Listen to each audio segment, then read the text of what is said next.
Pandesara surveillance police દ્વારા મોટી માત્રામાં વિદેશી દારૂ ભરેલી 4 વ્હીલ ગાડી પકડી પાડવામાં સફળતા મળી છે. સુરતની પાંડેસરા પોલીસ દ્વારા ભારતીય બનાવટની વિદેશી દારૂની બિયરની બોટલો 10 નંગ 1402 સાથે 4 વ્હીલ ગાડી તથા 4 મોબાઈલ ફોન મળી ₹15,14,213 ની મત્તાનો મુદ્દામાલ પકડી પાડવામાં મોટી સફળતા પ્રાપ્ત કરી છે. પાંડેસરા પોલીસમાં ફરજ બજાવતા હેડ કોન્સ્ટેબલ હરદીપસિંહ પ્રદ્યુમનસિંહ તથા પોલીસ કોન્સ્ટેબલ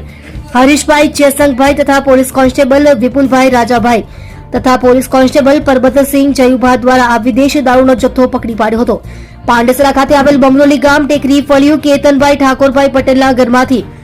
ભારતીય બનાવટની અલગ અલગ બિયરની બોટલો 10 નંગ 1402 જેની કિંમત ₹3,48,213 તથા એક 4 વ્હીલર ગાડી હ્યુન્ડાઈ કંપનીનો ક્રેટા જેનો રજીસ્ટ્રેશન નંબર GJ05RS 5424 ને પકડી પાડી આરોપીઓ કેતન ઠાકોરભાઈ પટેલ ઉંમર વર્ષ 51 રહે ટેકરી ફળિયું બમરોલી ગામ બમરોલી પાંડેસરા સુરત શહેર, હર્ષ મહેશકુમાર જવર ઉંમર વર્ષ 22 રહેવાસી C414 રઘુવીર સિમ્ફોનિયા ધીરજ સંસની બાજુમાં અલથાણ સુરત શહેર, વિષ્ણુ દેવેન્દ્ર મહેશ્વરી ઉંમર વર્ષ 22 રહે C414 રઘુવીર સિમ્ફોનિયા ધીરજ સંસની બાજુમાં અલથાણ સુરત શહેરનાઓને પકડી પાડી આરોપીઓ વિરુદ્ધ કાયદેસરની કાર્યવાહી કરી પાંડેસરા પોલીસ દ્વારા વધુ તપાસ હાથ ધરી છે.